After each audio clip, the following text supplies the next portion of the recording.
the Brookdale Jersey Blues men's and women's team going to be taking on the Mercer County Vikings. Again, as I mentioned, this is the final regular season game of both teams. The men will be first, as we're going to head on down to the court and take a look at your Mercer County Vikings as they're getting ready to be introduced. And here they are. Again, only 6 starting players. You can cross off a lot of them. Izar Bell, Devon Adams, Salem Simon, Daquan Hargrove, John Armstead, and DeAndre Parmalee are the only 6 players that will be starting this afternoon. And on the other side for the Brookdale Jersey Blues, again, they are locked into the Region 19 tournament, trying to just figure out seeding as we take a look at their lineup.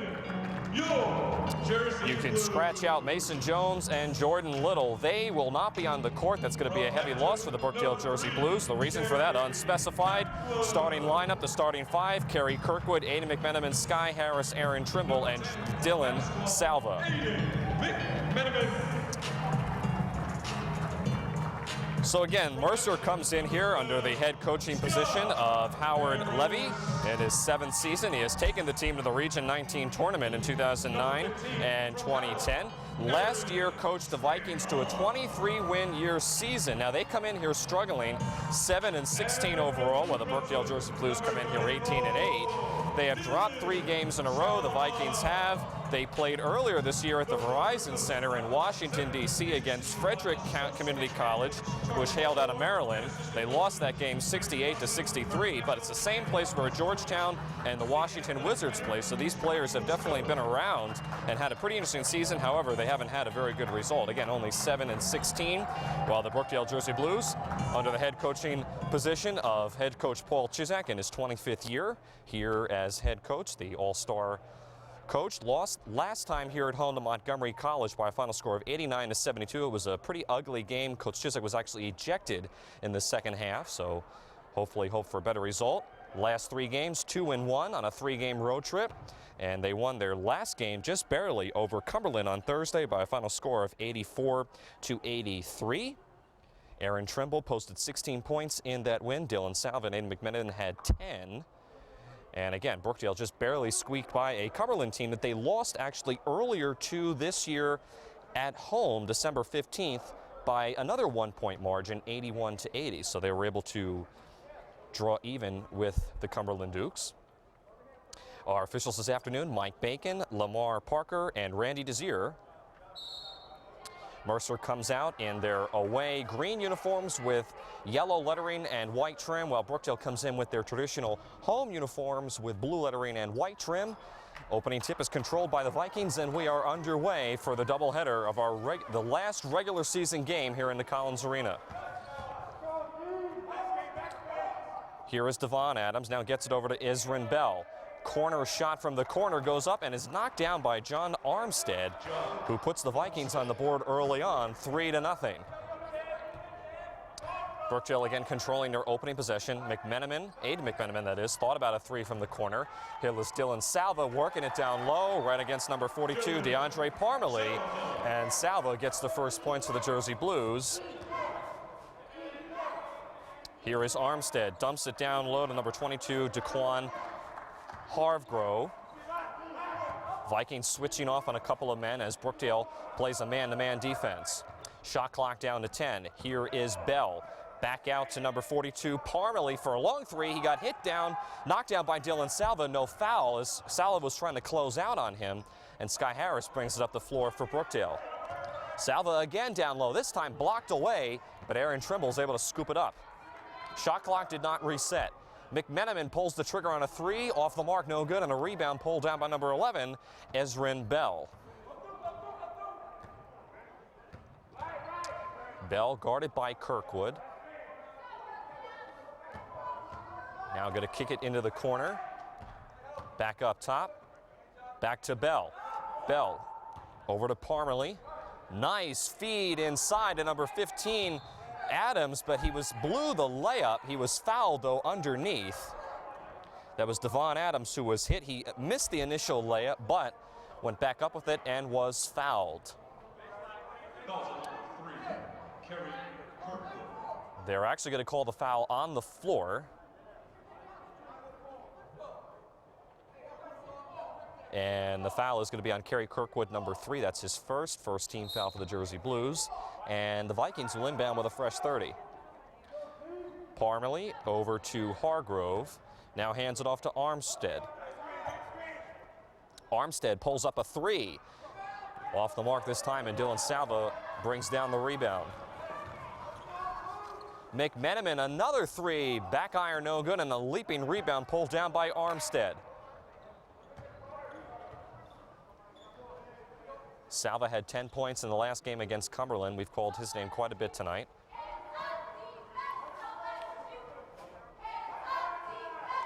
Hargrove gives it off to Parmalee, who drives inside on Dylan Salva and goes right around him and lays it in. So the Vikings retake the lead.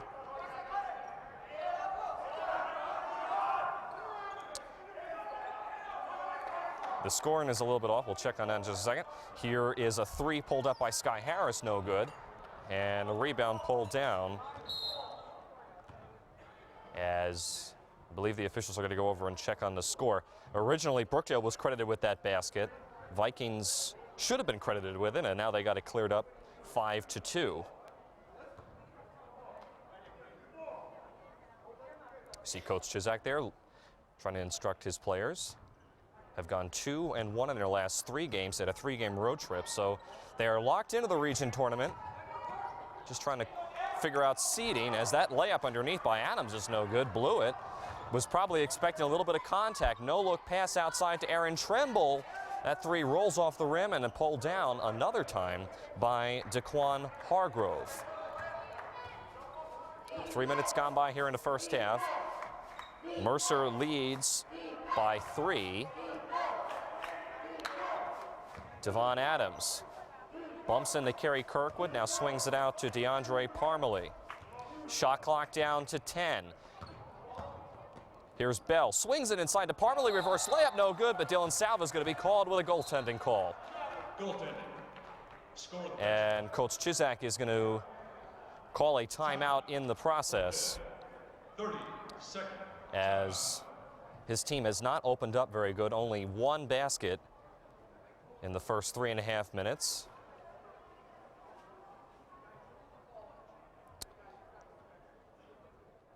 We're going to step aside and come right back after this. Only as good as its success stories, and ours speak for themselves. This is Brookdale. This is College Redefined. This is success reimagined. Hi, my name is Hannah Fite, and today we'll be battling Mercer County College. Watch us live on YouTube and search Brookdale TV.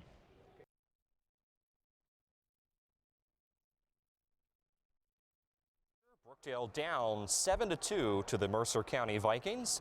Brookdale just called a timeout, and they will be inbounding with Hayden McMenamin giving it off to Kerry Kirkwood.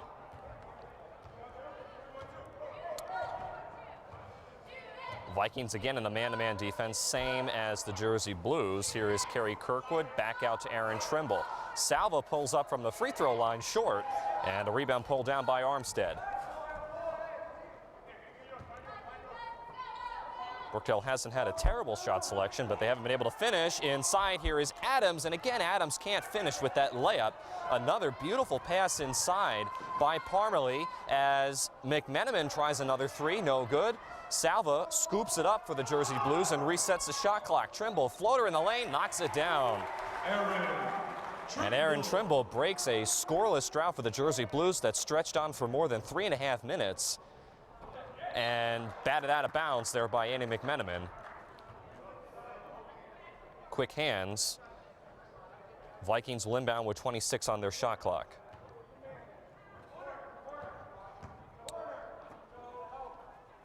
Here is Parmalee.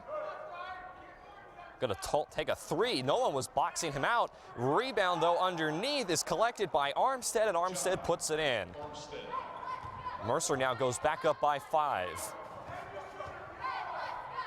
Kirkwood, Sky Harris for a left arc 3, no good, and Aiden McMenamin is going to be called for an over the back as he was trying to grab that rebound away from DeAndre Parmalee. So that foul is going to be on McMenamin. It's going to be the second on the Jersey Blues, and we have some substitutions as Sky Harris and Ada McMenamin, two of the starting five, go to the bench, and Dante Whipple and Terrell Cox come in. Dante Whipple have checked in for Brookdale. Again, no Mason Jones or Jordan Little. Reason for that undisclosed by the coaching staff this morning. Inside, and one, count the basket, as Aaron Tremble makes contact with number 23, John Armstead, and Armstead will go to the free throw line to try to complete the three-point play. As we're going to have a quick substitution here for the Mercer County Vikings. Belton, number 15, Aaron Trimble. Looks like they're going to wait till after the bucket as Armstead makes it, and Armstead now will go to the bench, and coming in for him will be Devon Adams. So John Armstead, the freshman from Brown Mills, New Jersey, has had a very nice game so far, 6-footer on the bench. Again, Mercer only playing with 6 guys on the floor, only one substitution, so definitely a very good showing so far. Salva had the ball nearly poked away, blocked out of bounds for a second, now grabbed back by Parmalee.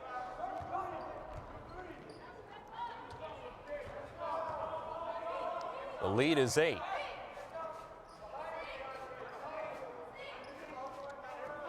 Here's Adams back to number 11, inside to a new player, Samel Simon, and that shot is off the mark from the left arc.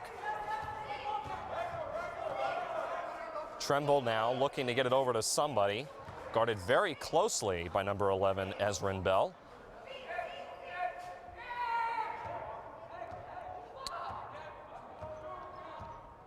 Terrell Cox patiently dribbling with the basketball, shot clock down to 10. Dante Whipple back to Cox. Tremble, now Kerry Kirkwood, shot clock down to 2. Cox hoists up a 3, yes! Knocks it down just as the shot clock was expiring. The Jersey Blues needed that. They cut the lead to 5, 12-7. Inside out, back to Bell, and Bell answers right back with a 3 right in front of the Jersey Blues bench, and the Vikings go back up by 8.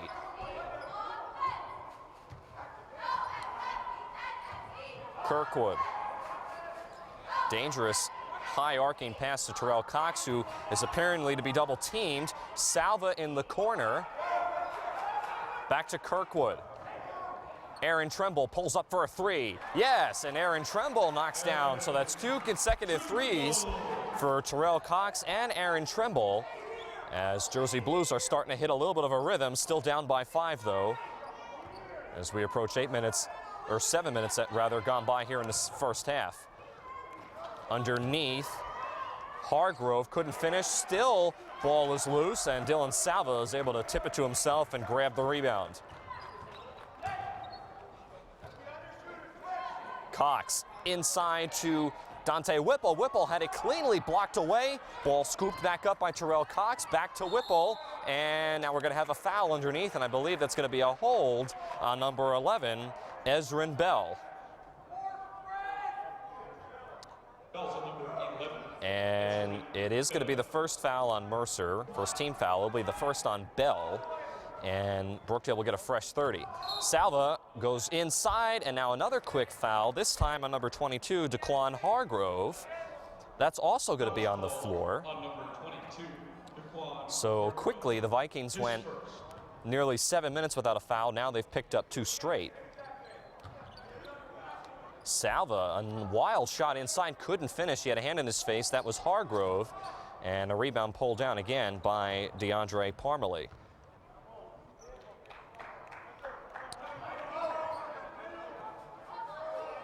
Ball being swung around again. Jersey Blues have switched to a 2-3 zone. Inside down low to Hargrove, and Hargrove is fouled. And this time, this will send Mercer to the free throw line. That's going to be the 4th team foul in the Jersey Blues. And the foul is officially going to be credited to Dante Whipple. That's his first foul. See Coach Chizak right there on the right arc.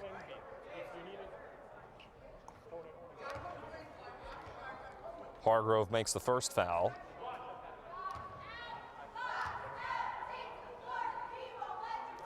Hargrove, the 6'5" freshman from Trenton, New Jersey, makes them both. And the lead is back up to 7 for Mercer. Cox driving inside, goes over and under number 42, DeAndre Parmalee, and that's going to be an offensive foul on Terrell Cox. Offensive foul on number 4, Terrell Cox.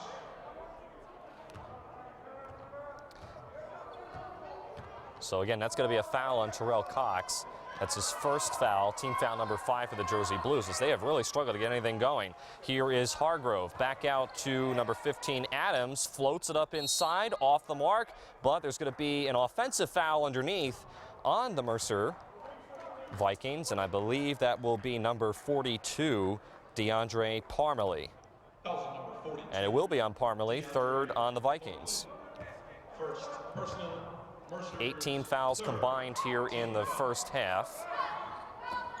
Brookdale, though, has only hoisted up 10 points, a team that comes in here averaging 73 points a game. Cox in the corner, back to Trimble, top of the key 3, off the front rim, no good, and Parmalee brings down another one. And a little bit too quickly up the floor as number 15, Devon Adams, was racing, trying to cut it inside to Hargrove, and threw it away. A couple of substitutions coming in for Brookdale.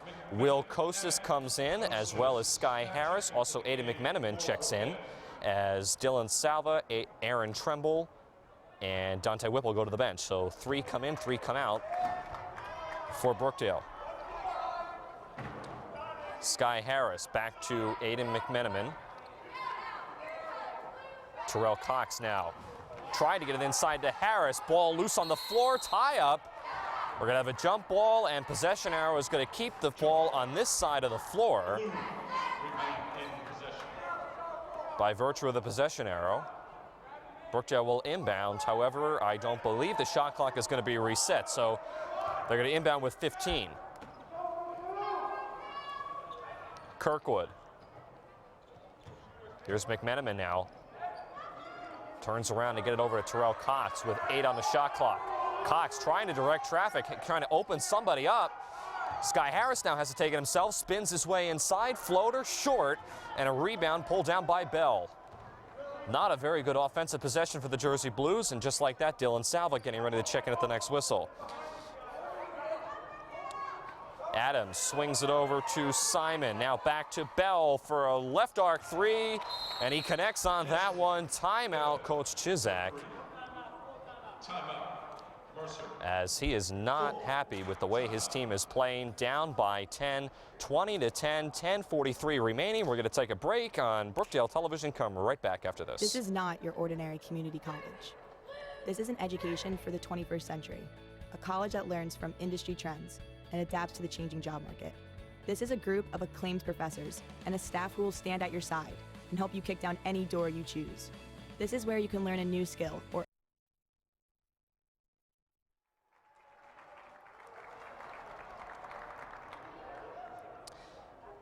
Welcome back here into Collins Arena. Brookdale currently down 20-10 over the Mercer County Vikings, 10:43 remaining.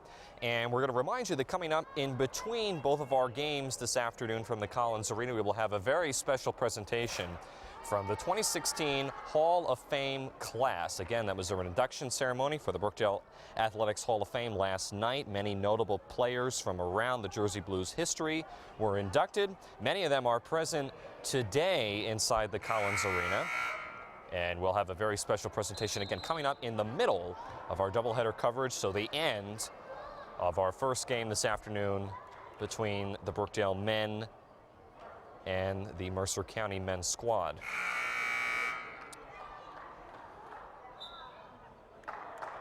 Again, Mercer has come in here having dropped 3 games in a row, and their overall record this year is not very good. 7-16, they have struggled to put up some points. Howard Levy, the head coach, in his 7th season has led the team to some very successful seasons. In fact, last year they had a 23-win season. Now, of course, you can't always credit that because a lot of the players turn over.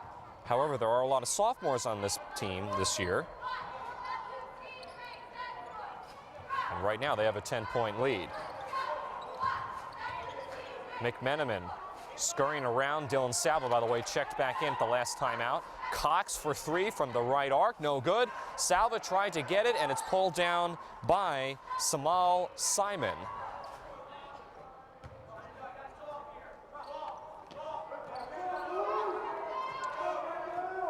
Back and forth between Parmalee and Adams. Now here is Devon Bell in the corner. Left it short, and a rebound pulled down by Terrell Cox. Cox had it poked away.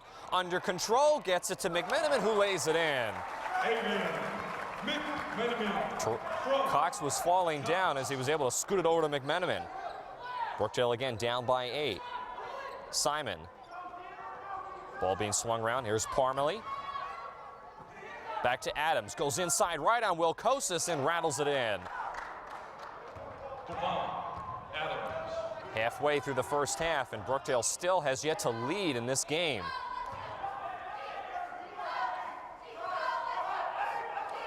Kirkwood, another three, this time no good. Kosis puts it back up and in. Wilcosis doing a nice job off the bench and gives the Brookdale Jersey Blues their 14th point. Down now to the Vikings by 8.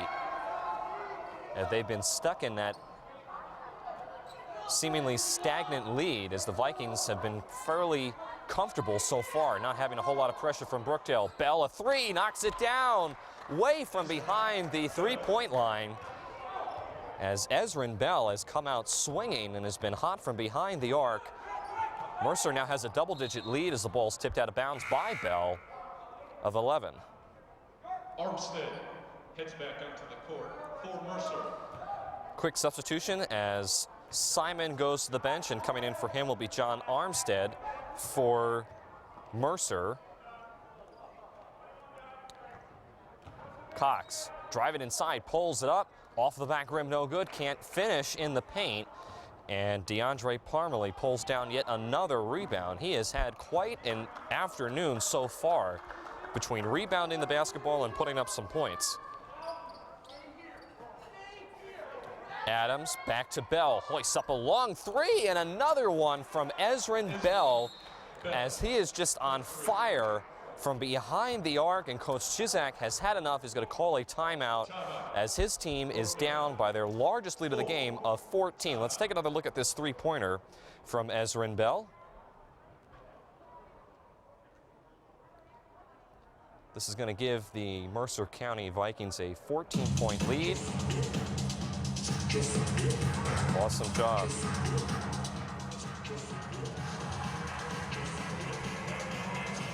So again, we're in this timeout. Again, the Brookdale Jersey Blues down by 14 with 8:14 left here in the first half. As I mentioned, Brookdale comes in here having won 2 out of their last 3 games. They went 2-1 on a 3-game road trip.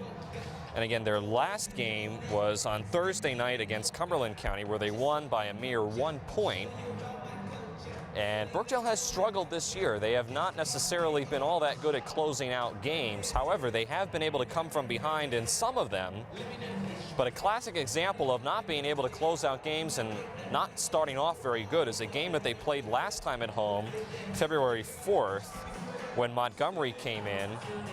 Brookdale started out the game fairly well. They opened up with an 11-point lead in the first few minutes. Montgomery came racing back, and in the end, in a game that had Coach Chizak being ejected and many other players having foul trouble, Brookdale lost 89-72, and to be objectionable at this point, this game is looking fairly similar, as there doesn't seem to be a whole lot of energy from the Jersey Blues. On offense, I'm sure that's what Coach Chizak is trying to make known during the timeout.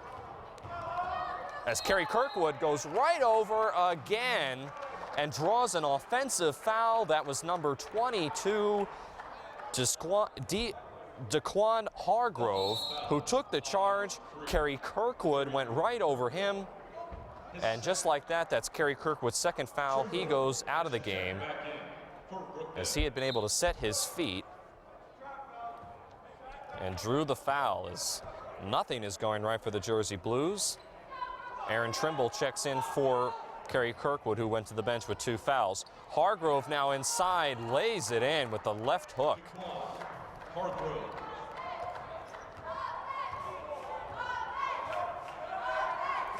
Kostas now from the corner, hoists up a 3. They need it. It's short, and Bell pulls down the rebound. Ezrin Bell has also been another player who has had a good afternoon so far. Parmalee back to Armstead. Now Parmalee dumps it into a wide open number 22, Hargrove in the lane. Nobody picked him up, and he just easily lays it in underneath the basket. Offense and defense falling apart for the Jersey Blues. Trimble a 3, and he knocks it down as the Brookdale Jersey Blues desperately needed a basket. But even at this point, they're still down by double digits. Brookdale now has switched to a man-to-man defense. They were in zone earlier as Hargrove hands off to Armstead. Now here is Adams. Back to Hargrove. Armstead guarded by McMenamin. Shot clock down to 4. Parmalee drives inside, kicks it out to number Adams, and we're going to get an offensive foul on Parmalee as he went over Terrell Cox. Cox is on the floor. He's just tying his shoe. He's okay.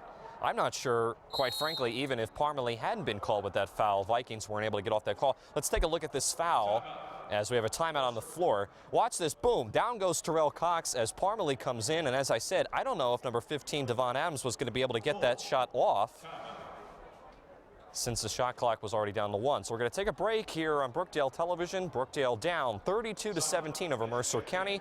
We'll step aside and come back right after this. Hi, I'm Frenchie. I'm Colleen. I'm Sydney. I'm Caitlin. I'm Michelle. I'm Pickles. I'm Bree. I'm Talia. I'm Jackie. And I'm Bray. And we are the Brookdale Jersey Blues. Hi, my name is Jalil Shane. I'm the guard for Brookdale Community College, and today we'll compete against Mercer Community College. Watch us live on YouTube or search Brookdale TV.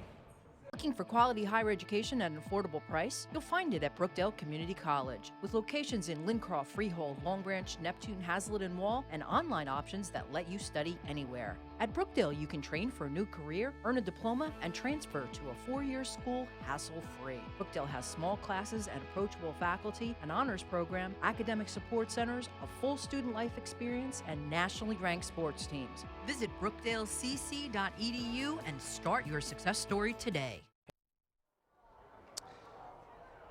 Back here live in the Robert J. Collins Arena in Lincroft, New Jersey. 6:38 remaining here in the first half as the Jersey Blues are currently losing 32-17 over the Mercer County Vikings. Vikings have really, I think, surprised a lot of people thus far.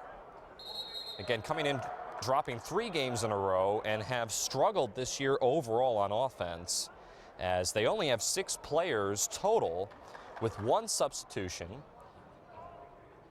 And coming out of that timeout by the Brookdale Jersey Blues, it looks like DeAndre Parmalee, who I just mentioned before we went to break, was charged with that offensive foul for going over Terrell Cox. He's on the bench. In for him is Simon for the Vikings. Dylan Salva, double team down low, walked.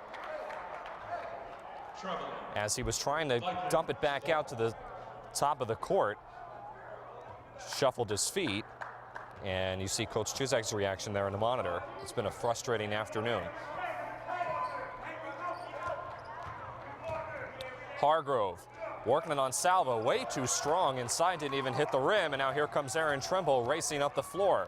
Trying to get something going, coast to coast, lays it in with the right hand. Aaron Trimble trying to spark this offense with something. Still down by double digits, but now at least the lead is getting a little bit more manageable. Brookdale needs more of that. Armstead back to Simon. Driving it inside as he is fouled. And I believe they're going to count that basket, as I thought the foul occurred way before he put up the shot. There definitely was there definitely was contact. But that is going to send Simon to the free throw line. Foul is going to be charged to Dylan Salva, number 1 on Salva. And here is Simon from the free throw line. Knocks down the first. I'm sorry, he knocks down the three-point play. That was a three-point play. So again, that foul is going to be on Salva. That's the 17th foul in the Jersey Blues. Salva guarded right by Hargrove, forces it up inside and is able to have it roll in. And now they're going to say, don't count the basket, as Salva touched it as it was still trying to go down. Wow, I don't know about that one. We'll have to see if we can take a look at that. Meanwhile, back up the floor, here is Mercer. Hargrove, back to Bell. Bell kicks it out to Adams for three. Off the mark, no good. Salva comes away with the rebound.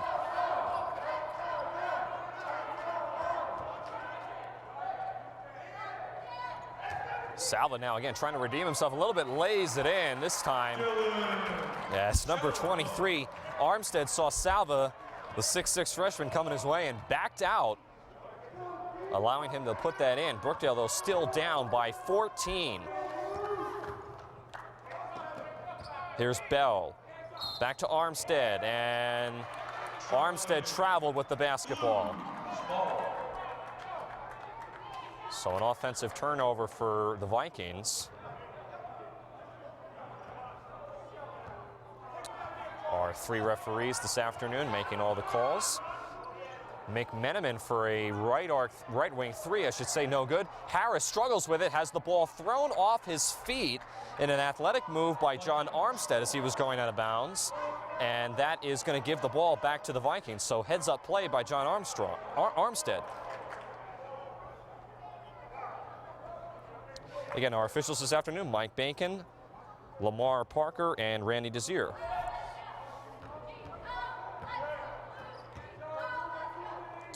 Here is Hargrove to Bell. Bell gets it into a cutting number 23, Armstead, and Armstead is able to have the layup roll in.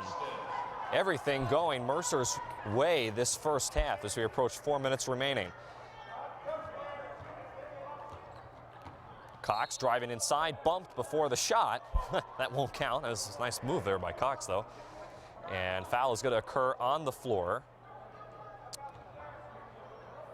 And the foul is going to be on number 22, Daquan Hargrove. That's his second foul.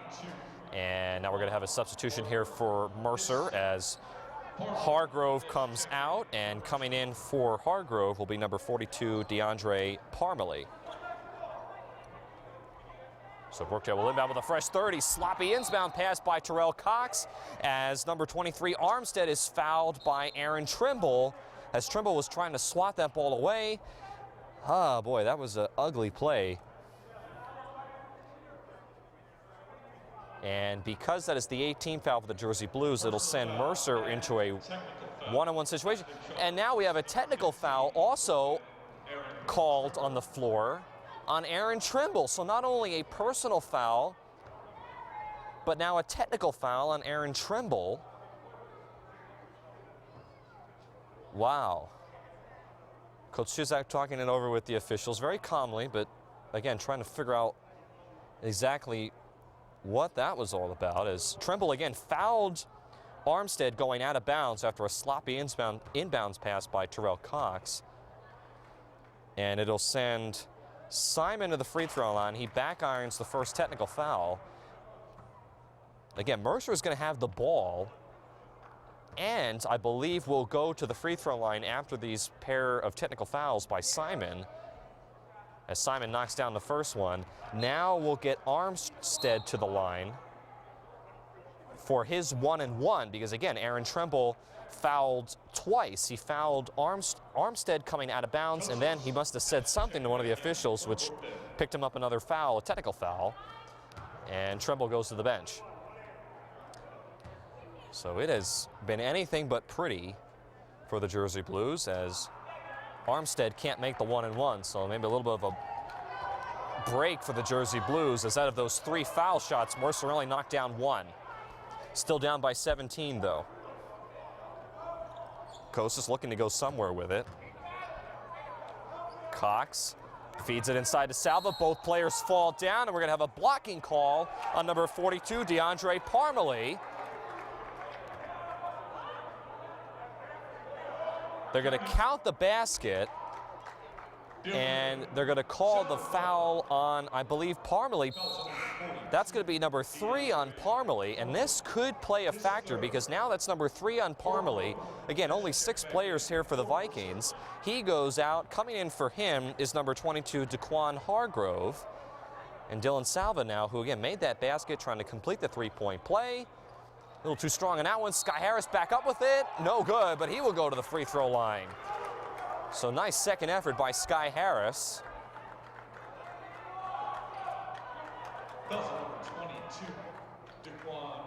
The foul is going to be on Daquan Hargrove. Again, that's his 3rd foul. He just checked in for Parmalee, who had committed his 3rd foul. So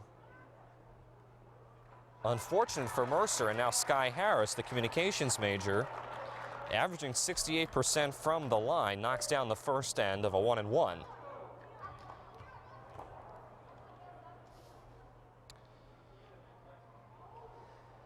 Harris short on the second one. Salva tips it to himself, but is going to be called with an over the back as he was trying to go over number 22, Hargrove.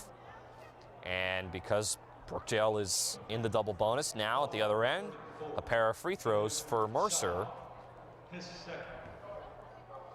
as this has turned into a very ugly game as far as fouls go and offense for the Jersey Blues. As Hargrove misses the first one.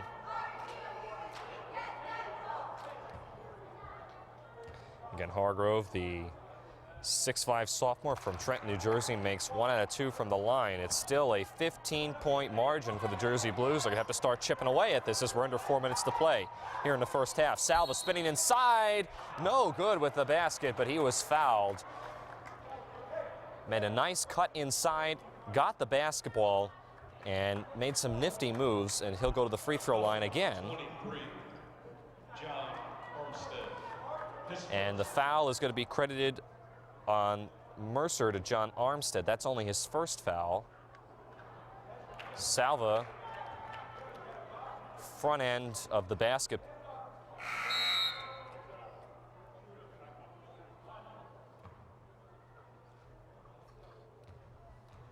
Again, Salva comes in here shooting 53% from the line this year, the 6'6" freshman. Sky Harris able to tip it to himself as Salva couldn't finish both of them from the line. Ball blocked out of bounds by number 20, Simon, who made a nice play underneath the basket. And Salva now will check out briefly as Dante Whipple comes in for him. Brookdale will inbound with Terrell Cox underneath the basket with 24 on the shot clock. Cox, sloppy inbounds pass again. Tried to get it into Dante Whipple and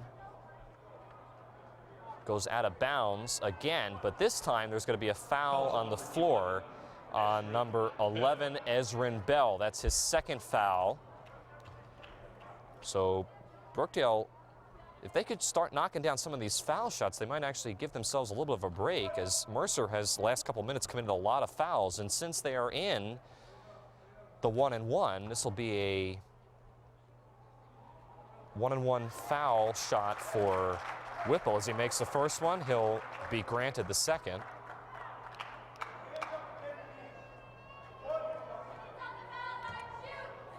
Again, Dante Whipple, the 6'3" freshman. Short on the second one, and a rebound pulled down by Simon. It's a 14-point game. Whipple saves it out of bounds, goes into the Brookdale bench. Here is Bell down low, right over number 23, Armstead, and he is fouled. As Armstead went down to the floor hard, he will go to the free throw line to shoot 2 shots. Let's take another look at this again as Armstead getting ready to shoot his first foul shot. Watch this again. Here's the pass by Adams, and then watch Armstead. Some contact there between Dante Whipple. So it's the second one on Whipple as Armstead brings Mercer back up to a 15-point lead. We approach 3 minutes left. Harris in the corner.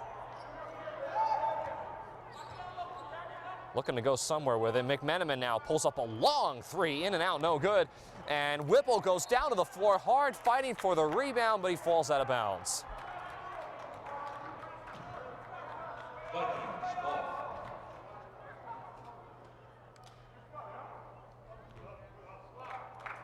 This has been a tough first half for the Jersey Blues.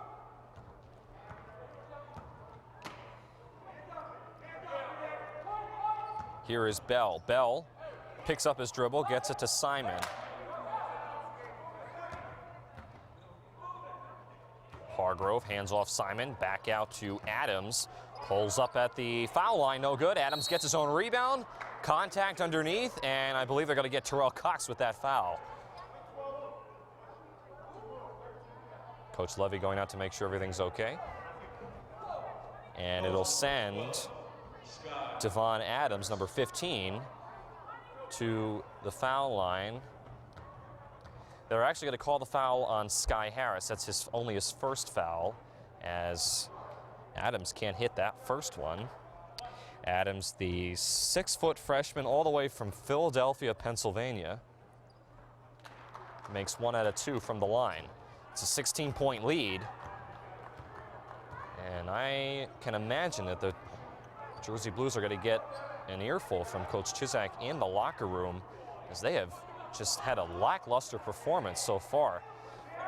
Whipple working it inside, forces it up there too strong, gets his own rebound, left hook no good, blocked away. Whipple again, shot clock did not reset, down to 5. I don't know if they realize it. Terrell Cox with 3, hoists up a 3, short air ball. Whipple comes away with it, puts it back up and in. Now that was like pulling teeth on that offensive possession, but the Blues get the bucket. Under 2 minutes to play here in the first half. Adams to Simon. Now back to Hargrove. Hand off Simon, thought about a 3. Goes inside on Harris, back out. Adams goes right around Terrell Cox, fouled, and count the basket. Count the basket.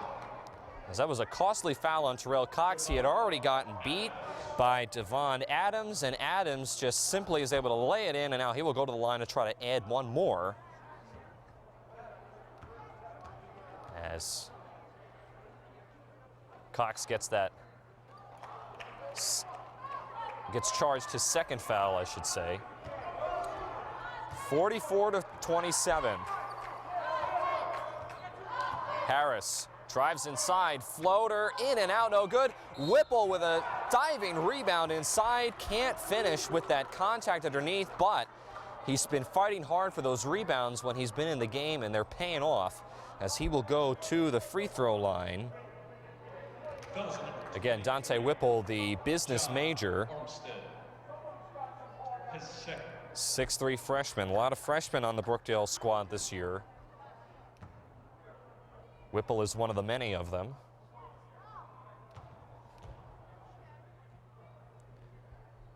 First one for Whipple is good.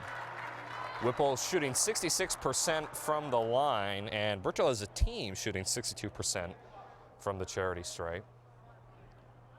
That's been something that Coach Chizak was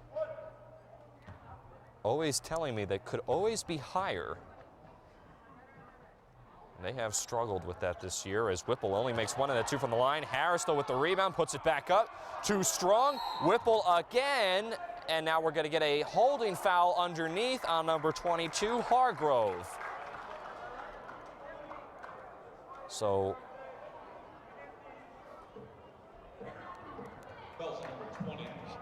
I'm sorry, I apologize. The foul is not going to be on Hargrove.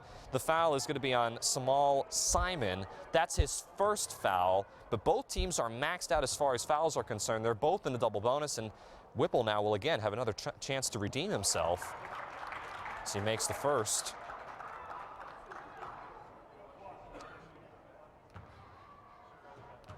And again, Mercer has to be careful with all these fouls. They only have 6 players on the court this afternoon, as Whipple can't finish the second one.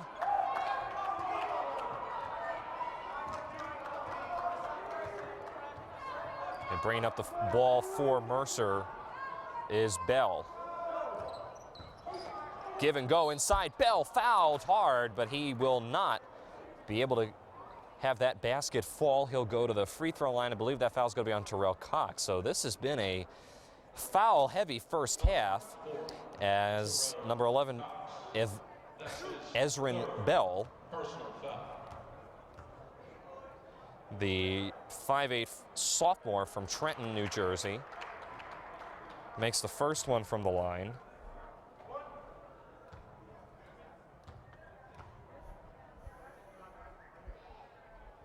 And Bell makes them both, as this has just been a very ugly game for the Jersey Blues. Again, they are already locked into the region tournament, and this is not the performance that they were looking for.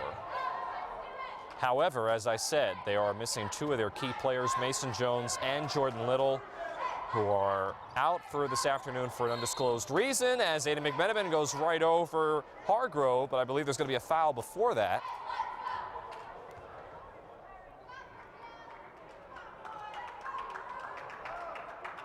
Have to see who the foul is going to be on.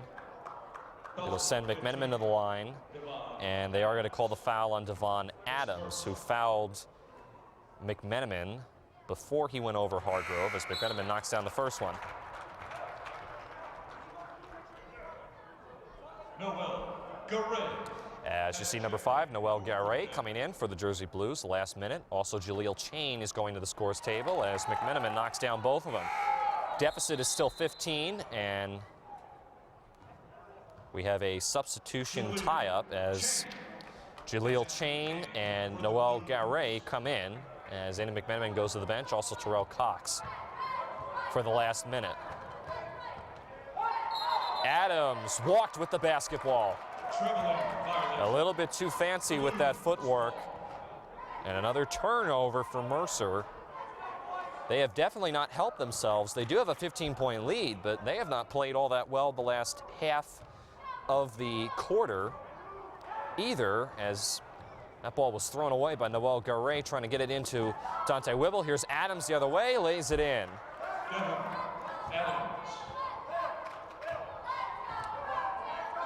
There is a very minuscule difference between the shot clock and the game clock. In fact, the shot clock shouldn't even be on right now, actually. Brookdale can hold to their final possession.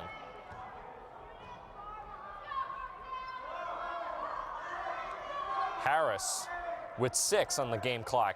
Harris now with 4, with 3. Floats it up there, no good, but he is lucky to be able to get charged a foul with 1.8 remaining here in this first half. And you see the head coach, Howard Levy, there for Mercer, just cannot believe that John Armstead, who committed the foul, third foul on Armstead, by the way, would commit something with that little amount of time left.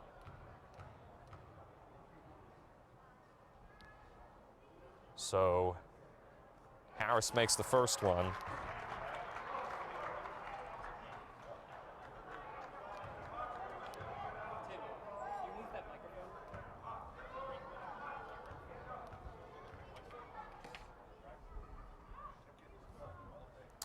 And Sky Harris, the communication major, makes them both from the line.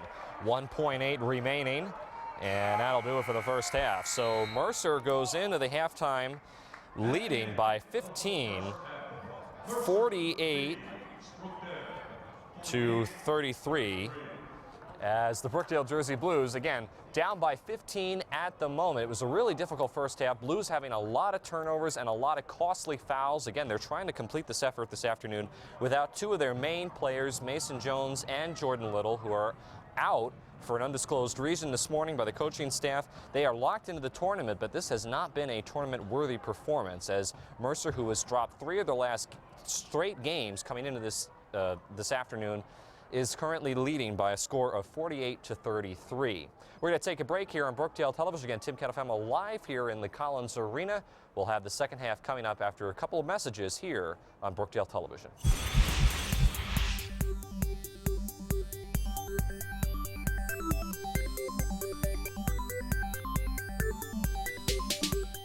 This is not your ordinary community college.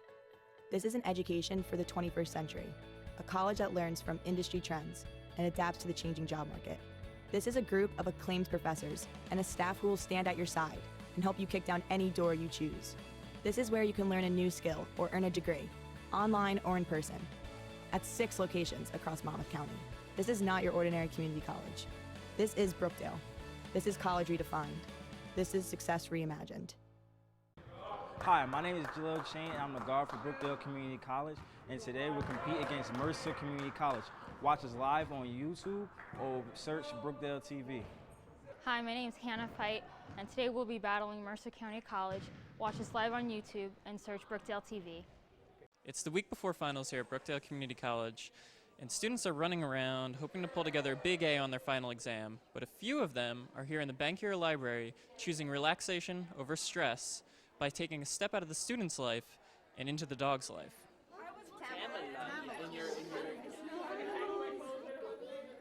Well, this is an annual event that we do. Actually, we do it every semester.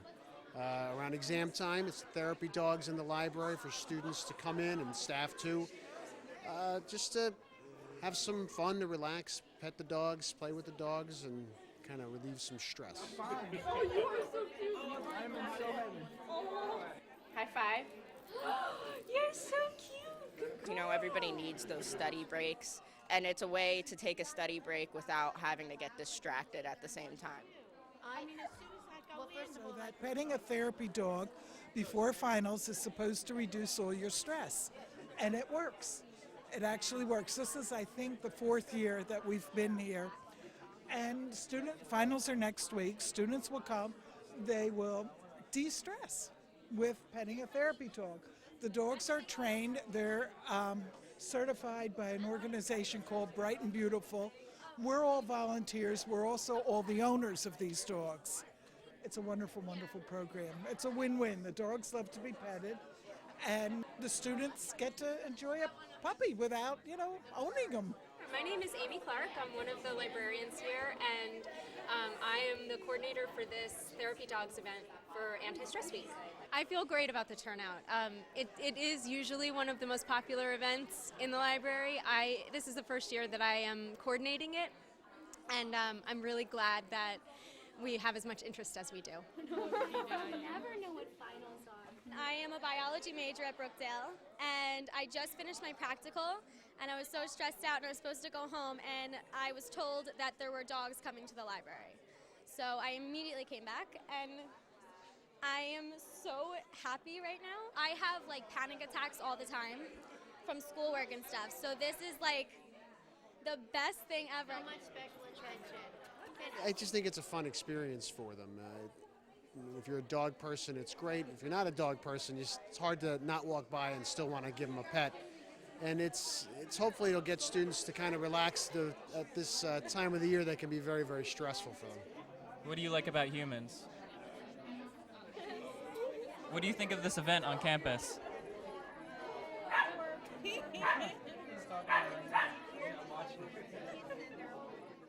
I'm Hannah. I'm Yaya. Hi, I'm Frenchie. I'm Colleen. I'm Sydney. I'm Caitlin. I'm Michelle. I'm Pickles. I'm Bree. I'm Talia. I'm Jackie. And I'm Bree. And we are the Brookdale Jersey Blues.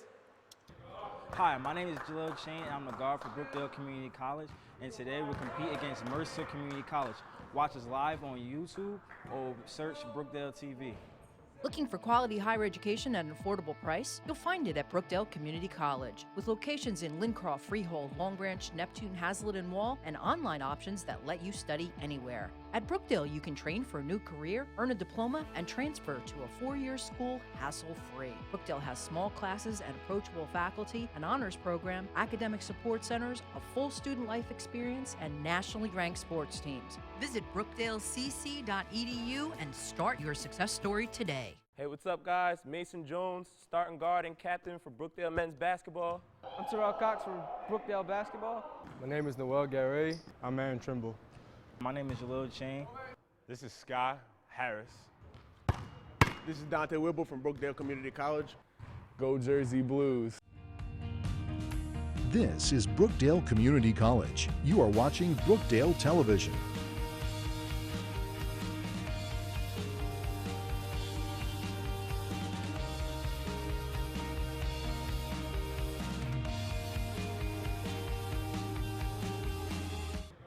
Hi, my name is Jalil Shane, and I'm the guard for Brookdale Community College, and today we'll compete against Mercer Community College.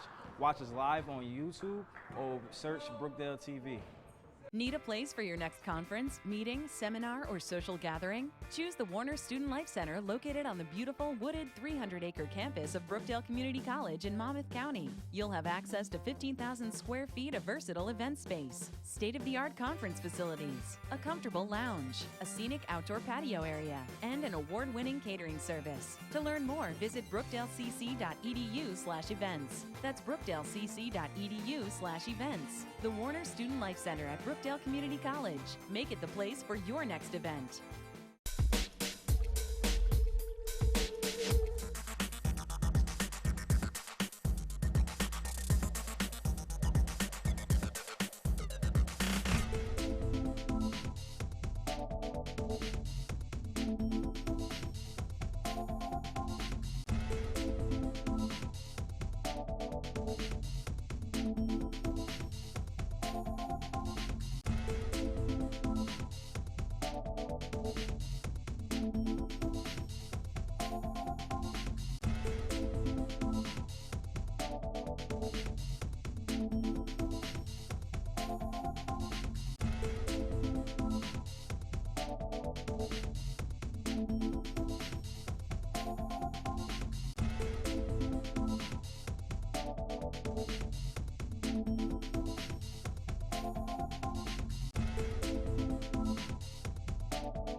I'm Hannah. I'm Yaya. Hi, I'm Frenchie. I'm Colleen. I'm Sydney. I'm Caitlin. I'm Michelle. I'm Pickles. I'm Brie. I'm Talia. I'm Jackie. And I'm Brie. And we are the Brookdale Jersey Blues. Hello, I'm Laura Vetter here for Brookdale TV at the ring ceremony for the women's soccer team, 2014 back-to-back national champions. Being a national championship is an indescribable feeling. I mean, it didn't feel real at first. Going to school the next day was just amazing. We were all just couldn't believe it. I don't know how to explain it. It was it's unreal. Honestly, I really could not have done it without my teammates.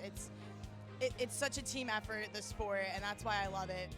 We commend you for your good sportsmanship and team spirit, and for bringing great honor to your family, your coaches, and your community, the entire county of Monmouth. We really did have a good group, and I wish if Brookdale was 4 years that I would have more time with you, but since it's only 2, I'm grateful for what I did have, and I'm just really proud of all of you, and like I said, I look forward to what the future has for all of you, so thank you.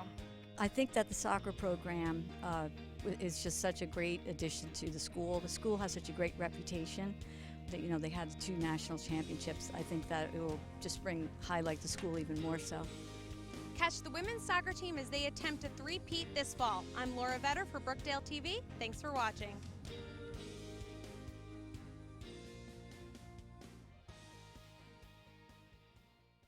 Hi, my name is Hannah Fight, and today we'll be battling Mercer County College. Watch us live on YouTube and search Brookdale TV. Need a break from the vigorous academic year? Don't worry, you're not the only one. Hi, I'm Sophia Perola, and I'm here at the Student Life Center, where students are chilling out, drinking smoothies, and hoping their finals go smoothly.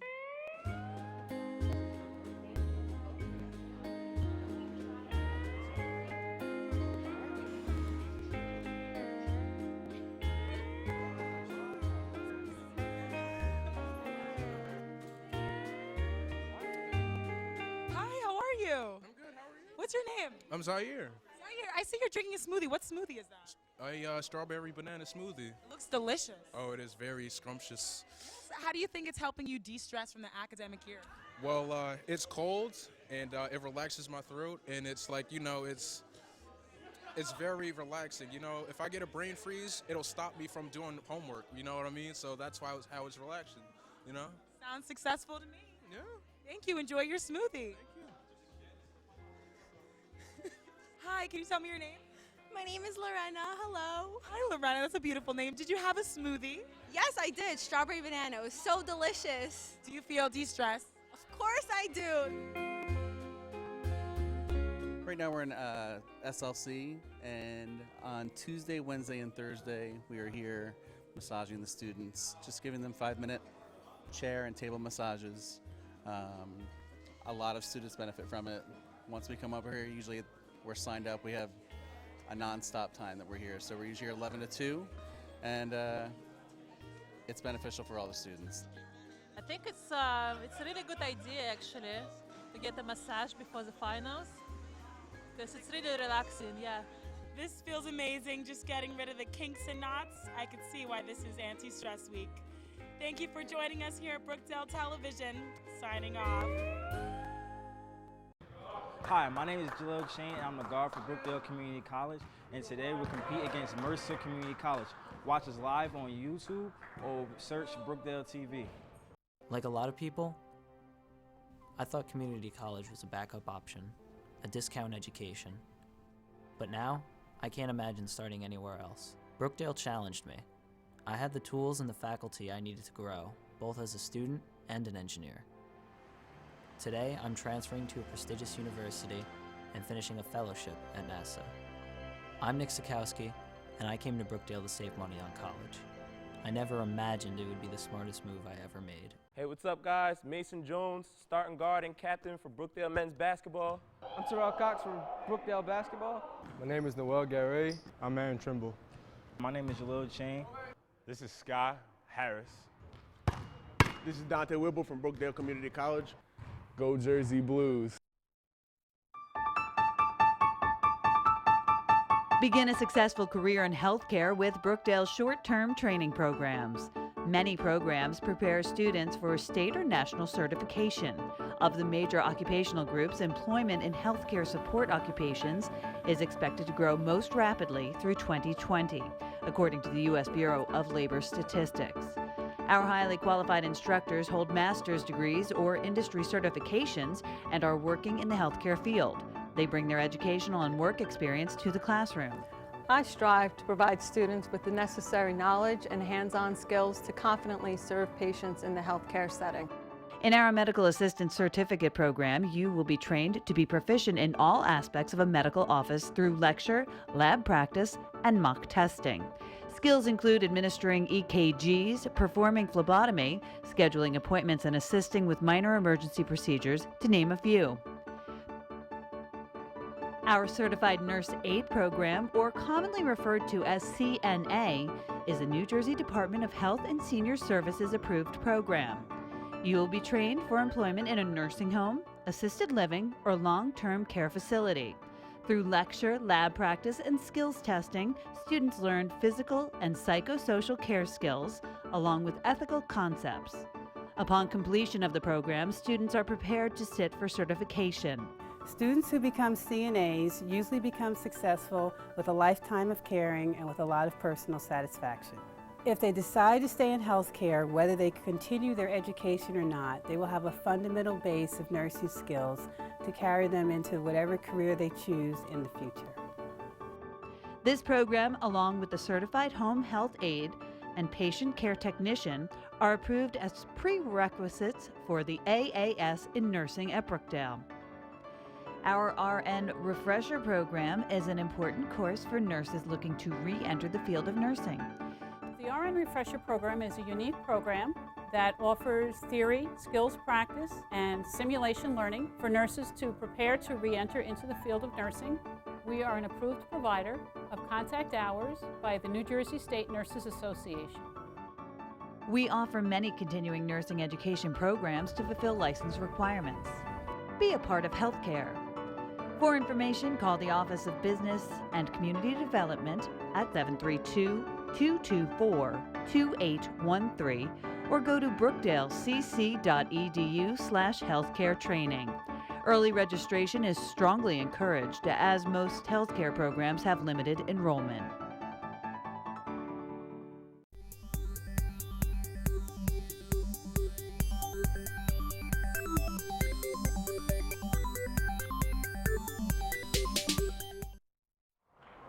All right, welcome back inside the Robert J. Collins Arena for the start of the second half. Tim Catalfamo live here with you as the Brookdale Jersey Blues are currently losing as they come out of halftime by a score of 48-33. An interesting note, in the halftime break for Mercer, Daquan Hargrove was being worked on the sidelines, being stretched out. His legs were being worked on, but the training staff will have to keep an eye on that in the second half.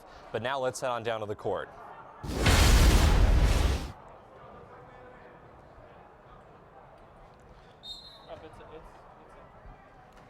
And now we start again in the second half as, again, interesting. We'll have to keep an eye on Hargrove to see if he has any problems in the second half, as that shot on the floor for Mercer is no good. Now racing up the floor is Kerry Kirkwood the other way, lays it in. So Brookdale, again, another thing that we should point out, Brookdale in the first half did not have a whole lot of energy, and that was something that was very obvious.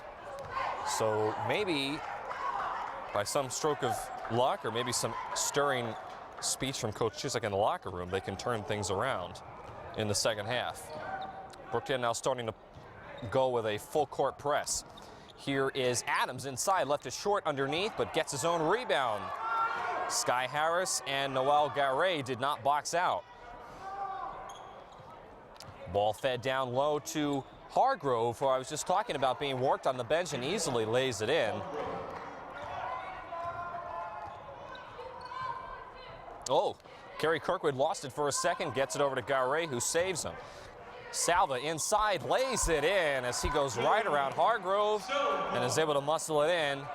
Cuts the lead to 13. Brookdale again sticking with this full court pressure, and Adams stopped short, and Dante Whipple ran right into the back of him. But it definitely did cause Devon Adams, number 15, to struggle just a little bit. Again, Brookdale sticks with this full court press. Here is Ezrin Bell. They're going to have to get it up the floor very quickly. Here comes Adams. He clears the half-court line. Now here is Parmalee, who we haven't seen much. This is the first time we've seen him in about 5 or 6 minutes going back to the first half, as he easily goes around Dylan Salva and lays it in. Sky Harris now the other way in the left arc. Salva thought about pulling up from the foul line, now drives inside on Hargrove. Was trying to draw some contact and did not succeed. And Mercer, for the moment, will hold on to that 15-point lead. Hargrove. And Parmalee walked with the basketball. Nobody was on him, but he shuffled his feet. As Noel Garay, who's getting some nice playing time this afternoon, on the floor for the Jersey Blues. Again, Brookdale having to gut it out without two of their main stars, Mason Jones and Jordan Little.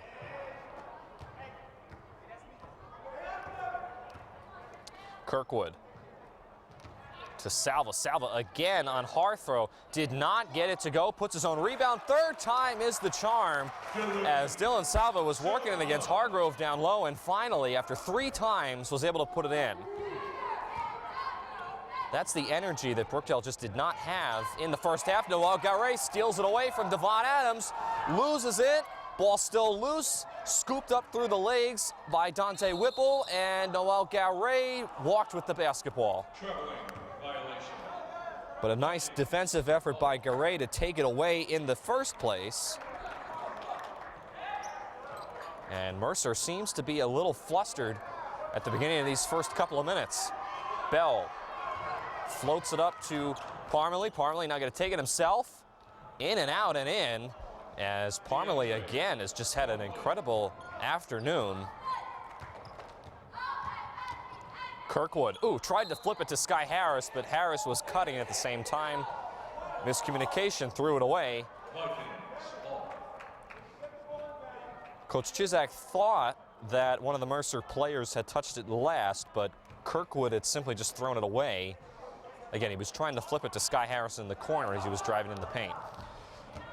Adams is able to handle the pressure fairly well, gets it above the half-court line. Now here is Parmalee. Over to Armstead, and Armstead's 3 is off the back rim.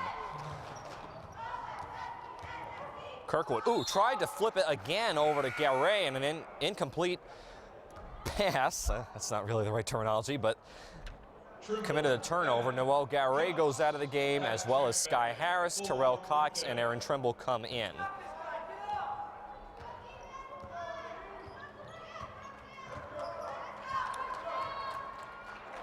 Adams now gets it over to Armstead. Armstead flips it over to Parmalee. Hand off Adams. Adams guarded by Trimble, pulls up with a hand in his face. No good, way off the mark. I think Trimble may have gotten a hand on that one. As here comes Cox racing up the floor. No call as he was obviously fouled, but finally now they're going to get a tripping call on Mercer. We'll have to see specifically who that's on. Let's take a look at this again. Terrell Cox. A little out of control already, and you see very blatantly there, number 23, Armstead's going to be charged with tripping Cox in the lane. However, the officials are going to call the foul on Adams. That's his second foul as Dylan Salva goes around the defense on the inbounds pass and lays it in. Salva's been able to rack up some nice points so far this game. Bell hoists up a three, and Bell, you cannot leave him alone as he has been on fire from behind the arc, and Coach Chuzak all the way out to half court wants a full timeout, and I don't think he's going to be very happy about Ezrin Bell being left all alone behind the arc to knock down that three. Let's take a look at this replay again. The shot by Bell, look at, he's wide open from behind the arc. Nobody closes out on him. And there is your result, and that's why Coach Chuzak took that timeout. So 15-59, the score 57-41. We'll step aside right after this and come back. This is not your ordinary community college. This is an education for the 21st century, a college that learns from industry trends and adapts to the changing job market. This is a group of acclaimed professors and a staff who will stand at your side and help you kick down any door you choose. This is where you can learn a new skill or earn a degree, online or in person, at 6 locations across Monmouth County. This is not your ordinary community college. This is Brookdale. This is college redefined. This is success reimagined. Hi, my name is Jalil Shane, and I'm the guard for Brookdale Community College, and today we'll compete against Mercer Community College.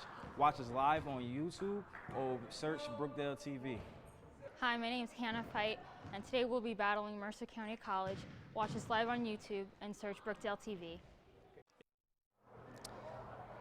Back here live in the Robert J. Collins Arena, Tim Catalfamo here with you. You saw Hannah Fight in our commercial break. She's mentioning that the women are going to take the floor beginning at 2:30 Eastern Time, approximately after the halftime ceremony, or I should say the in-between ceremony for the 2016 Brookdale Hall of Fame class. It'll be on the floor.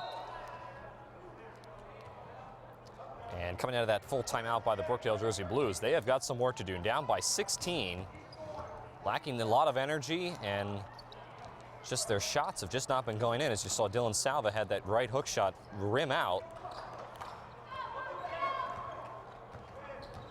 And for the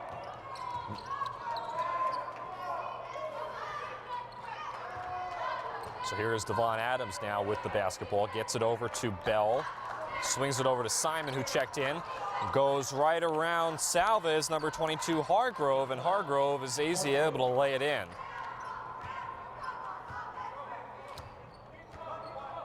Kirkwood now back to Trimble for a left arc three. They need it, and he finally is able to connect on it.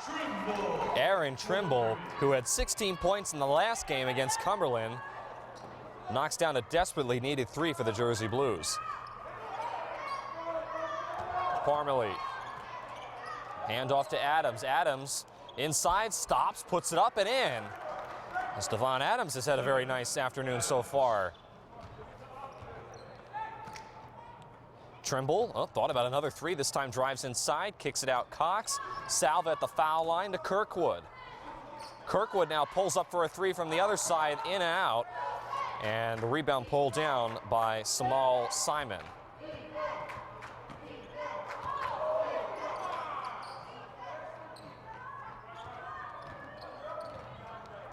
Parmalee almost couldn't handle it, saves it out of bounds to Simon.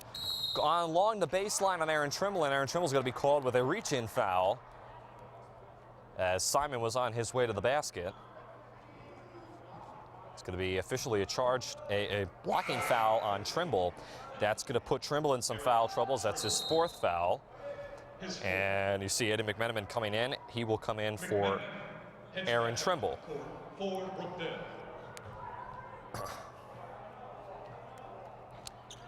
So Mercer will get a fresh 30 as they inbound here.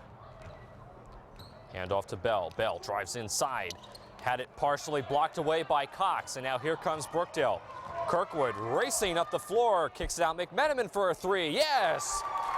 Aiden McMenamin, who knocks down that 3, gives the Jersey Blues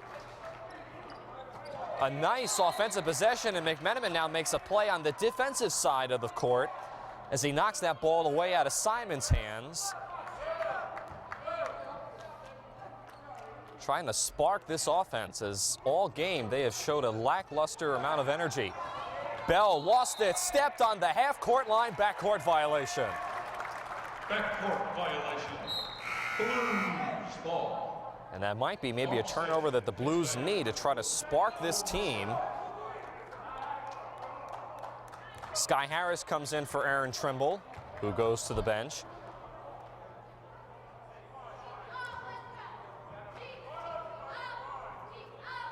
As Terrell Cox trying to direct traffic. Again, Mercer in what appears to be a 2-3 zone. Kirkwood spinning inside, and the basket. He was fouled by Devon Adams. Adams went to go reach for the ball, got charged with the foul, and Kirkwood was able to make him pay with the basket that went off the glass and in. And now Kerry Kirkwood, the engineering major, will go to the free throw line to try to complete the three-point play. And he does. It's an 11-point game. Kirkwood was named Student Athlete of the Month, just an interesting nugget.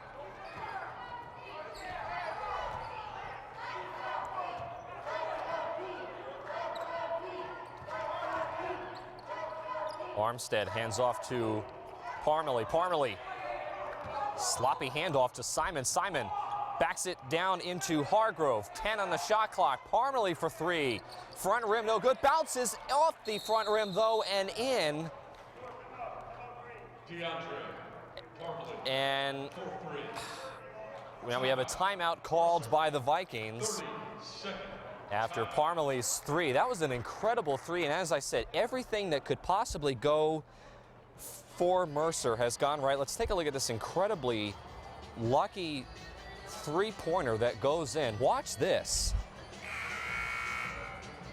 Look at this. It goes off the front rim, off the side, off the glass, and in. You couldn't even call that if you were playing horse. That's unbelievable. And that has really been the way the game has gone for Mercer, as they have just gotten every single shot seeming that they need. While Brookdale has struggled. Again, they averaged 73 points coming into the game. Still a long way to go in this one, only down by 14, surprisingly. They averaged 73 points coming into this game, Brookdale does, so this is a unusual performance. So out of that timeout, Harris drives inside on Parmalee, floats it up and in. Nice job by Sky Harris to come off the bench and put up a pair of points for the Jersey Blues. The lead is 12. As Brookdale continues to stick with this full court pressure. Ooh, dangerous pass. Here is Parmalee, and now he'll back out to set up the offense.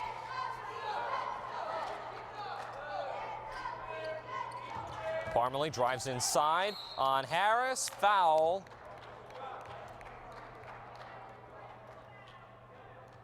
And I believe that's going to be on Sky Harris, who bumped DeAndre Parmalee.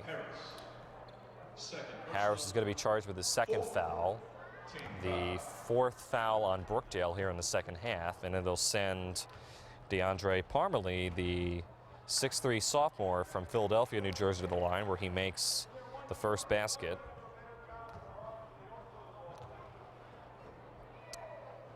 And Parmalee rims out on the second one, so 1 out of 2 from the line.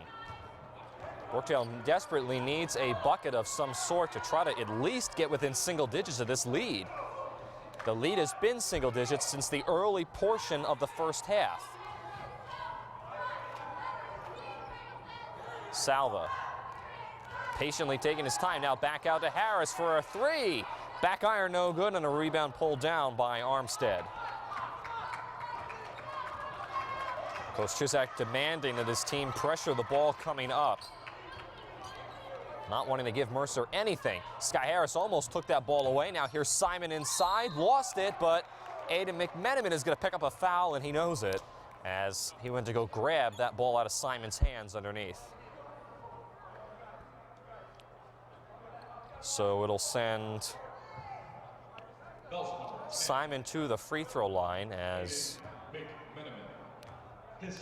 Coach Levy is meeting with the rest of his 4 players at center court, trying to discuss something as Simon's first shot is good.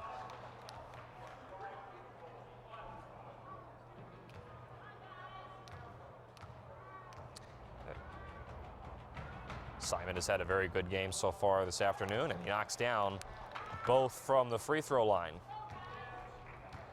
Again, it's a 15-point lead. Mercer has had a very comfortable margin for the majority of the game. Cox for 3 from the right wing, no good. And Parmalee pulls down yet another rebound for Mercer.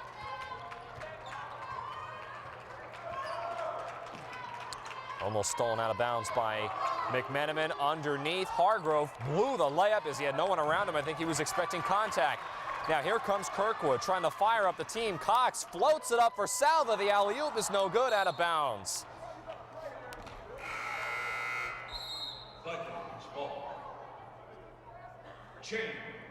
Jaleel Chain is going to check in for Brookdale as Terrell Cox goes to the bench.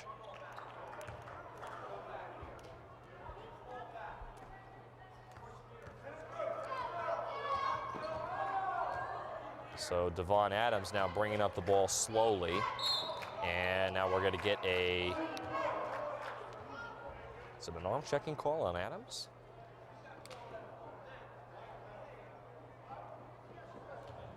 I believe they're going to get Kerry Kirkwood with a reach-in foul. Didn't really see much, but the officials thought that he bumped Adams a little bit too hard. Third on Kirkwood.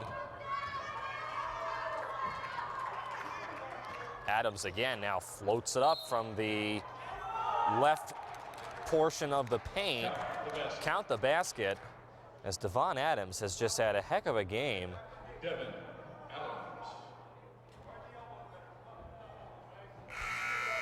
The 6-foot freshman from Philadelphia, New Jersey. Kerry Kirkwood goes to the bench. He picked up that last foul and the foul previous on Adams, so 2 quick fouls for Kerry Kirkwood. He's got 4, he goes to the bench. Cox comes in for him as Adams can't complete the 3-point play from the foul line. It's a 17-point lead for Mercer. Brookdale needs something desperately. Chain for 3, a long, high-arcing shot from the left arc. Knocks it down, and Jaleel Chain gets on the board for the first time in this game, cutting Mercer's lead back down to 14. Hargrove back out Adams for a 2. If it goes, and it's good. Devon Adams, now they're going to call it a 3, knocks down another basket as this has just turned and gone all of Mercer County's way. Jaleel Chain the other side for another 3, this time no good. Adams now up the floor. Wow, I'm surprised there was no palming call as Adams was getting really, really tricky with that handling of the basketball. Instead, the official is going to call a reach-in foul on Terrell Cox.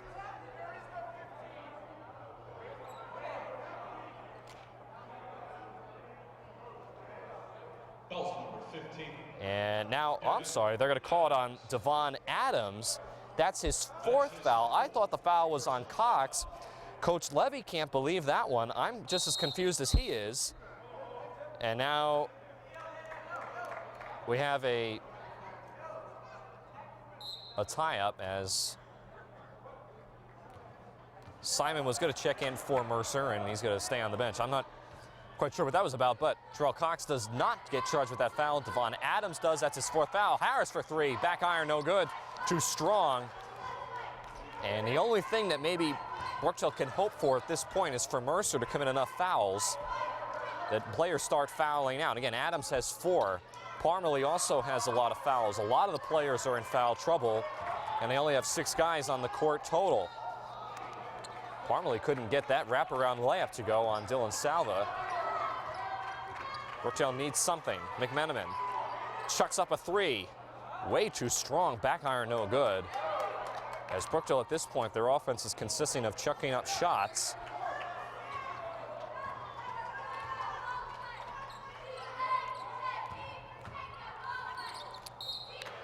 Pass inside, trying to get to a cutting Bell, goes out of bounds, last touched by Brookdale.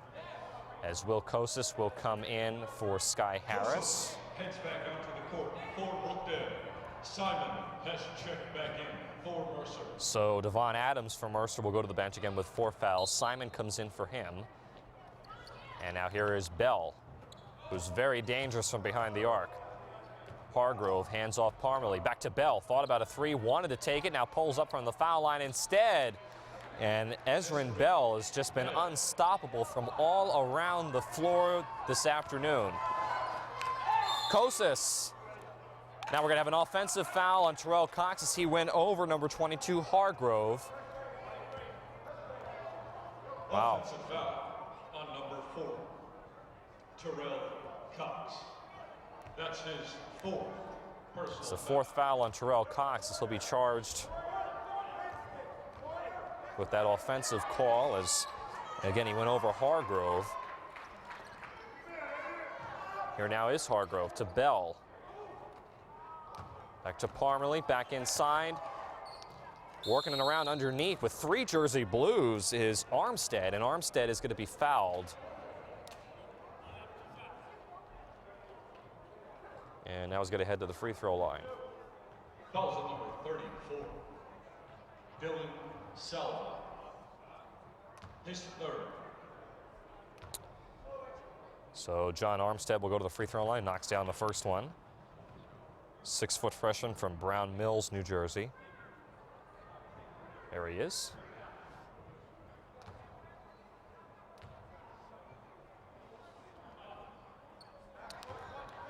And Armstead makes them both. Approaching 8 minutes left here in the second half. Brookdale down by a very significant margin, double digits, as Aiden McMenamin didn't even hit the rim on that one, an air ball.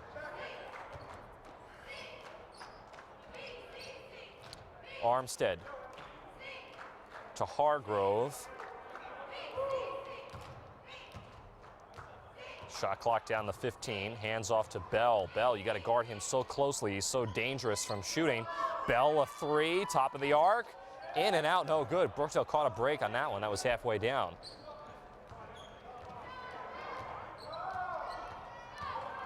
Cox back out to Jaleel Chain for a three.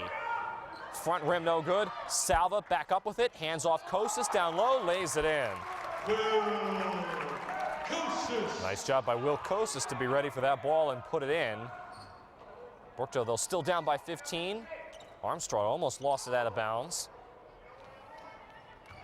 Parmalee drives inside, kicks it back out to Simon. Ooh, Simon may have gotten away with a double dribble, but he lays it in. Simon.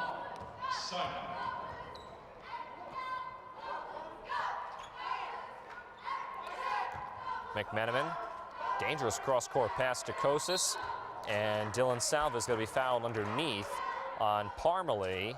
And if that's on Parmalee, it's either going to be number 4 or number 5.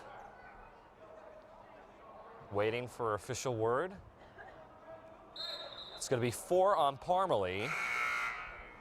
So now Mercer is in a precarious situation. In comes Devon Adams, coming in for DeAndre Parmalee. However, Parmalee goes to the bench with 4 fouls. Adams comes back in. He has 4 fouls. So it's a little bit of a catch-22 because either one of those players now, if they commit a foul, can foul out. And keep in mind, there were only 6 players suited up here for Mercer as the Vikings fell asleep on that inbounds pass, and Will Kosis easily lays it in.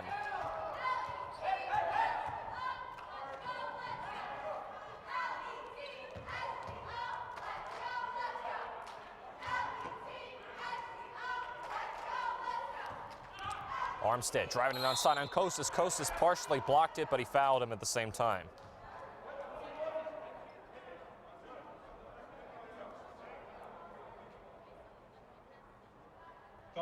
21, Will Kosis. His first. So it'll send John Armstead to the line again.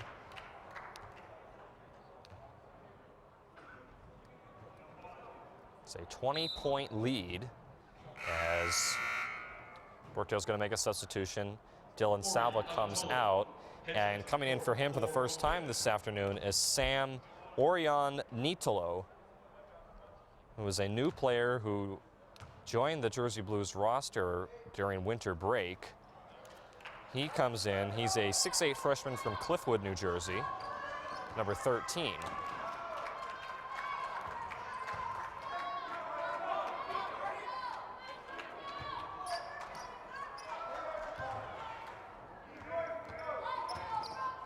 Kirkwood back to Kosis for a long three from the corner.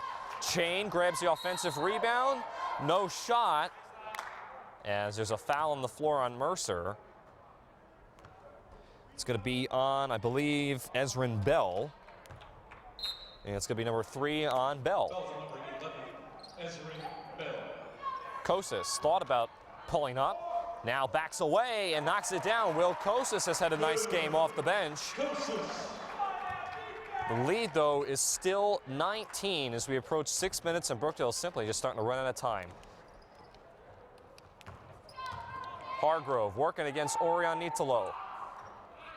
Long three from the corner, no good. Tipped out of bounds, last touched by Adams. So it'll go back to Brookdale.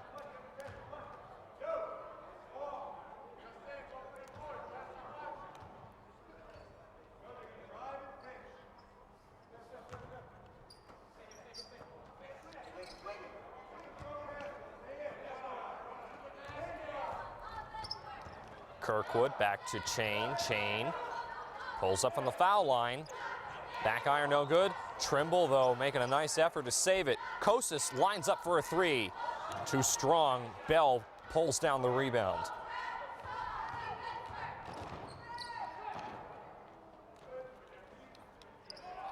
Here is Hargrove again, working against Orion Nitolo this time.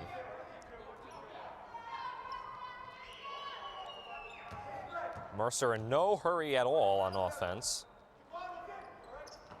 Adams drives inside again with 4 fouls. And now we're going to get a foul as Adams was bumped on his way to the hoop.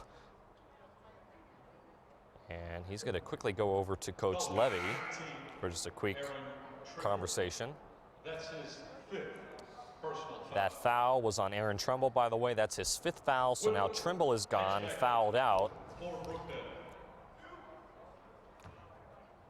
Dante Whipple comes in for him. Trimble had a fairly good game, but again, this has just not been a very strong offensive performance for the Jersey Blues.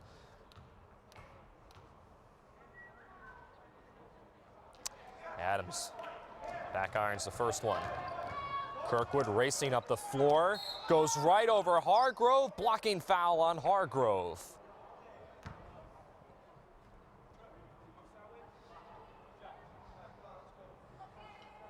So Hargrove now is going to pick up the 4th foul. And it'll send Kerry Kirkwood to the line. You see Coach Chizak just doesn't have much to say, and there really is not much to say. This has been a very, very difficult game for the Jersey Blues.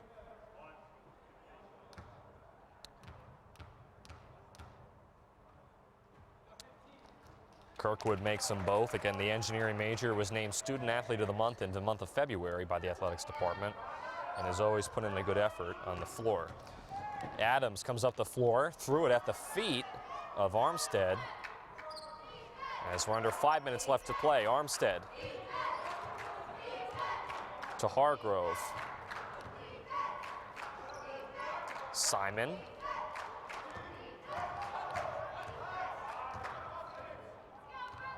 Pulls up for a three, way too strong. However, Hargrove expected it, got the rebound, and draws the foul. As Brookdale was trying to box out as many guys as they could, but they didn't pick up Hargrove. Foul number 3, Kerry Foul will be on Kirkwood, and now Kirkwood is gone with 5 fouls. So this has been a frustrating night. Kerry Kirkwood out. One of the main ball handlers for the Jersey Blues. And Andy McMenamin will come in for him. McMenamin has checked in for Brookdale. Hargrove has had quite a night.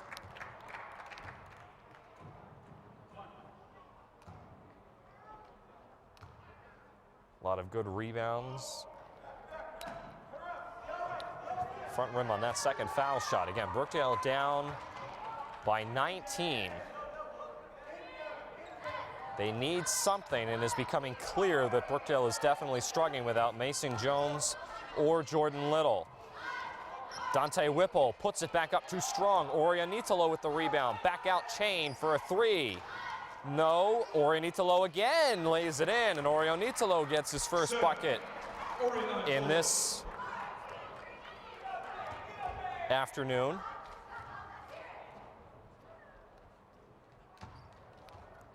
Nice play inside as Adams got hit with a pass from Simon in the left arc. Simply give and go, and that's really been the majority of the time what Mercer has done on the offensive side, and it's been working for them. McMenamin drives inside, out of bounds back to Mercer. Vikings ball.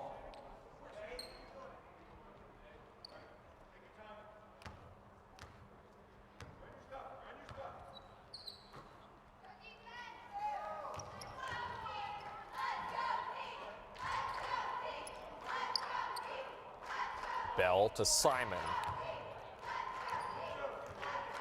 Again, Mercer really doesn't need to be in much of a hurry.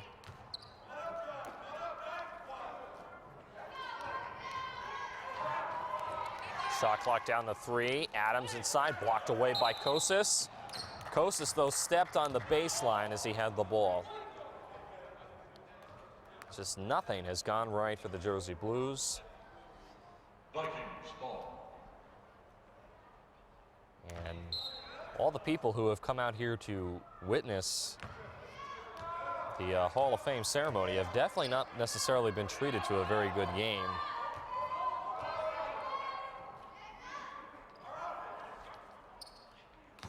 Not to say that Brookdale hasn't put up a good effort, but they have just had a lackluster performance. Orianitolo with that rebound. Whipple spins his way inside, shot a little off the mark, and Hargrove pulls down another rebound. Between him and Armstead, they have racked up a lot of rebounds. Parmalee, who was on the bench, has also had a good night. Adams in and out on that 3 from the corner.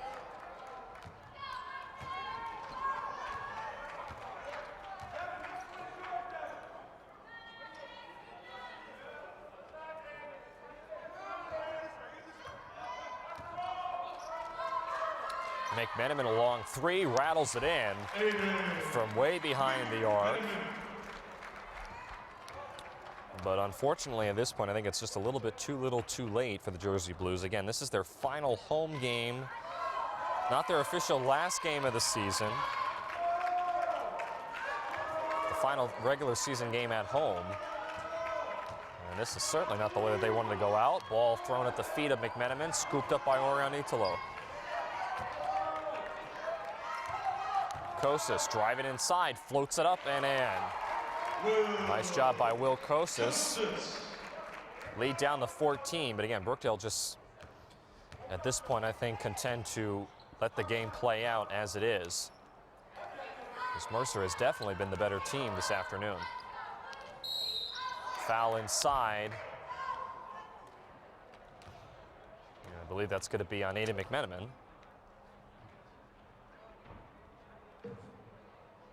Foul number 13, Sam Orianitolo. They're actually going to call it on Orianitolo.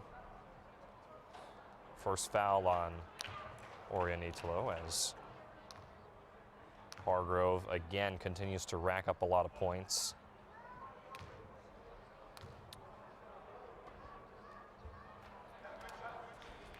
Knocks them both down.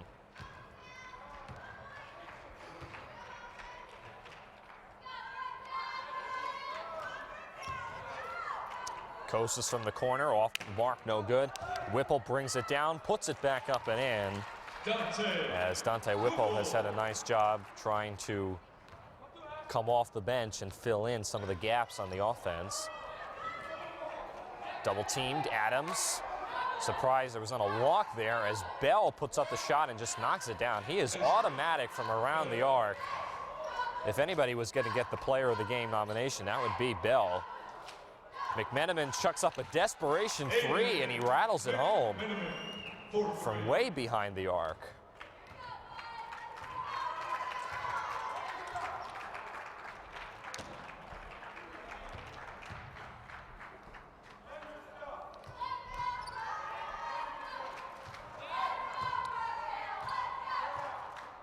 So about a 9-second difference between the shot clock and the game clock. Mercer cannot hold for the final bucket.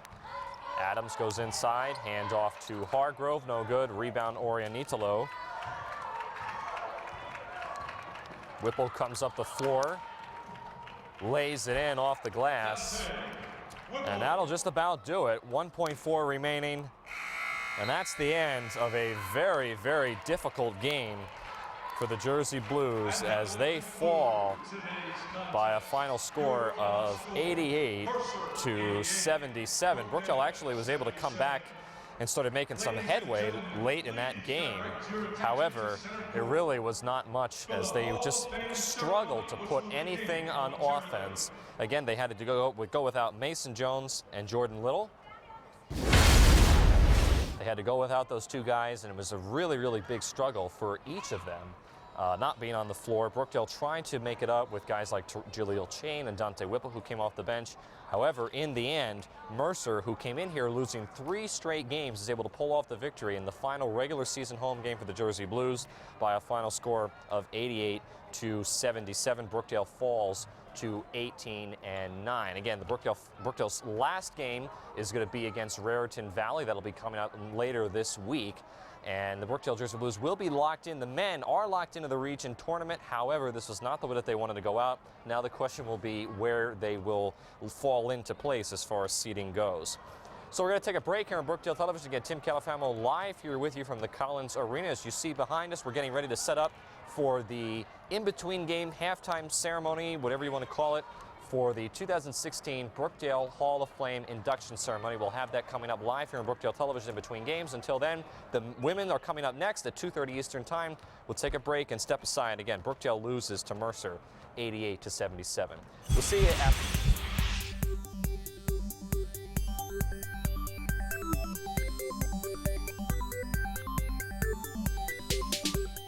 This is not your ordinary community college. This is an education for the 21st century, a college that learns from industry trends and adapts to the changing job market. This is a group of acclaimed professors and a staff who will stand at your side and help you kick down any door you choose. This is where you can learn a new skill or earn a degree, online or in person, at 6 locations across Monmouth County. This is not your ordinary community college. This is Brookdale. This is college redefined. This is success reimagined. Hi, my name is Jaleel Chain, and I'm the guard for Brookdale Community College, and today we'll compete against Mercer Community College. Watch us live on YouTube or search Brookdale TV. Hi, my name is Hannah Fite, and today we'll be battling Mercer County College. Watch us live on YouTube and search Brookdale TV. It's the week before finals here at Brookdale Community College, and students are running around hoping to pull together a big A on their final exam, but a few of them are here in the Bankier Library choosing relaxation over stress by taking a step out of the student's life and into the dog's life.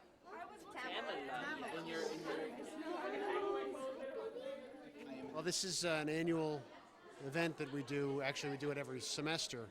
Around exam time, it's therapy dogs in the library for students to come in and staff too. Just to have some fun, to relax, pet the dogs, play with the dogs, and kind of relieve some stress. Oh, you are so cute. I'm in so heaven. High five. You're so cute. You know, everybody needs those study breaks, and it's a way to take a study break without having to get distracted at the same time. So that petting a therapy dog before finals is supposed to reduce all your stress, and it works. It actually works. This is, I think, the 4th year that we've been here. And finals are next week. Students will come. They will de-stress with petting a therapy dog. The dogs are trained. They're certified by an organization called Bright and Beautiful. We're all volunteers. We're also all the owners of these dogs. It's a wonderful, wonderful program. It's a win-win. The dogs love to be petted, and the students get to enjoy a puppy without, owning them. My name is Amy Clark. I'm one of the librarians here, and I am the coordinator for this Therapy Dogs event for Anti-Stress Week. I feel great about the turnout. It is usually one of the most popular events in the library. This is the first year that I am coordinating it, and I'm really glad that we have as much interest as we do. You never know what finals are. I am a biology major at Brookdale, and I just finished my practical, and I was so stressed out, and I was supposed to go home, and I was told that there were dogs coming to the library. So I immediately came back, and I am so happy right now. I have panic attacks all the time from schoolwork and stuff, so this is the best thing ever. So much special attention. I just think it's a fun experience for them.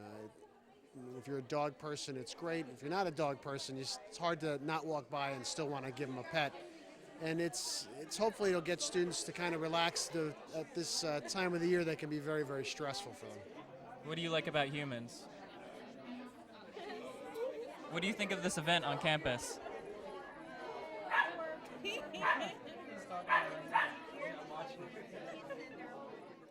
I'm Hannah. I'm Yaya. Hi, I'm Frenchie. I'm Colleen. I'm Sydney. I'm Caitlin. I'm Michelle. I'm Pickles. I'm Bree. I'm Talia. I'm Jackie. And I'm Bree. And we are the Brookdale Jersey. Marissa struck out 294 batters, and her career ERA of .78 was a then national best and current program best. Congratulations, Marissa.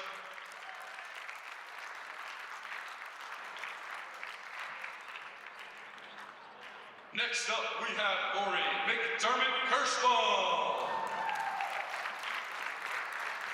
McDermott ushered in the winning tradition for women's basketball program. She was a career 1,100-point scorer, the first 1,000-point scorer for any basketball team here at Brookdale. McDermott averaged over 21 points in her 2-year career at Brookdale and was named as a first-time All-Region, All-GSAC player with both seasons. Her sophomore season, she was named to the All-American team. After Brookdale, McDermott attended Felician College on a basketball scholarship. Congratulations, Lori.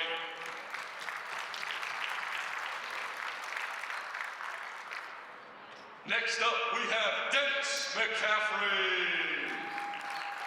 Dennis was an All-American and Region 19 Player of the Year in 1989. In 1990, McCaffrey was named Big East Player of the Year while playing for Villanova and was drafted by the Chicago White Sox in 1990.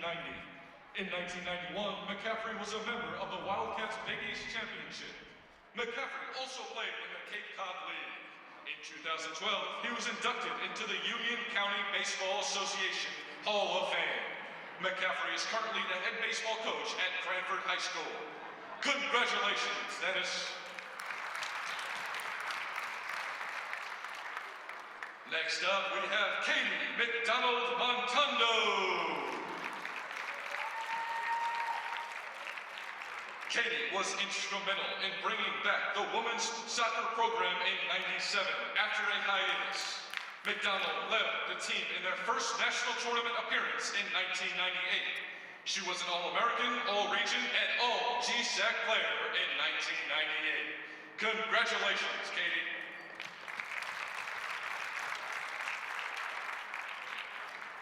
Next up, we have Miguel Rodriguez. Miguel was the first All-American in men's basketball history. In his freshman season, Miguel was a member of the first regional championship team in men's basketball history in 2003. Miguel and the team finished third at NJCAA Division III National Championship in 2003. In that same year, Rodriguez led the nation with 16.2 rebounds per game. Rodriguez transferred to Stockton College and led the NJAC in rebounds and steals and was named the All-Defensive Team. Congratulations, Miguel.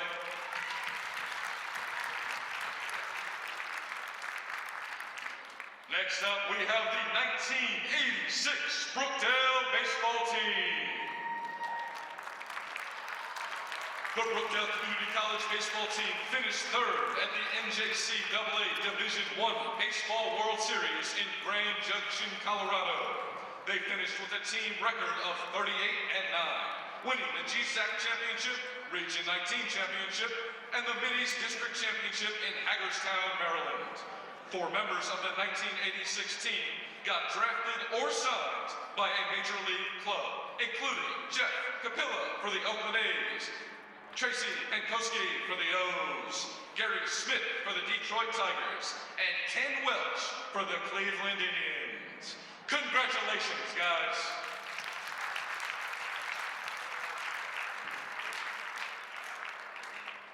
Next up, we have Bo Scanapico.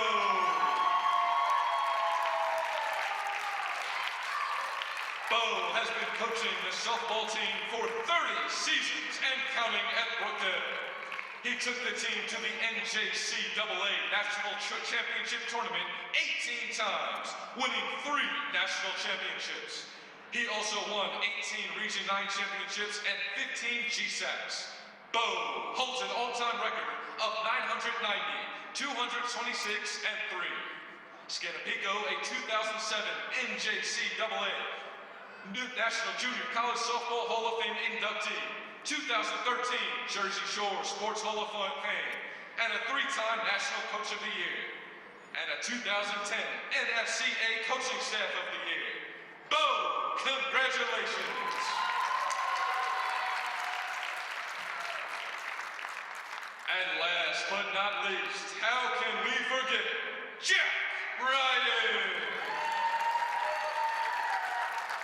Jack was the second athletic director here at Brookdale Community College. Ryan was instrumental in building Brookdale's athletics reputation of success at the national level.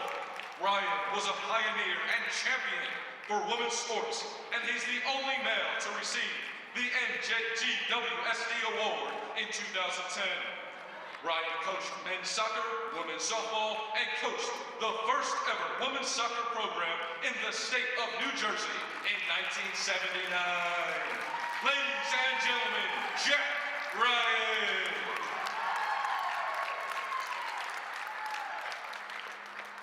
The Brookdale Community College Athletic Department would like to thank you for all coming out today, and congratulations to the 2016 Brookdale Hall of Fame inductees.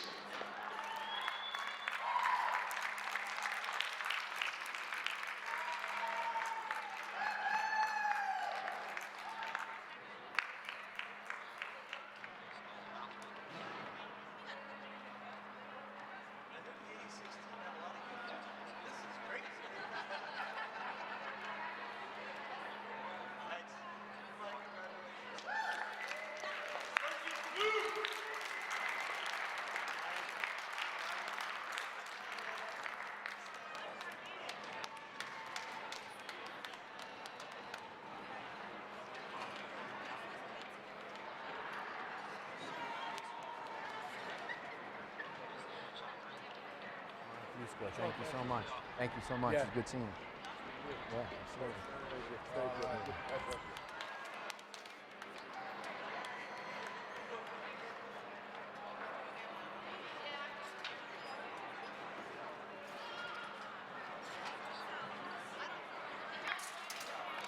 If we're still on, this is not your ordinary community college.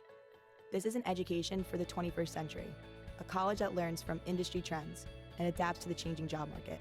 This is a group of acclaimed professors and a staff who will stand at your side and help you kick down any door you choose. This is where you can learn a new skill or earn a degree, online or in person, at 6 locations across Monmouth County. This is not your ordinary community college. This is Brookdale. This is College Redefined.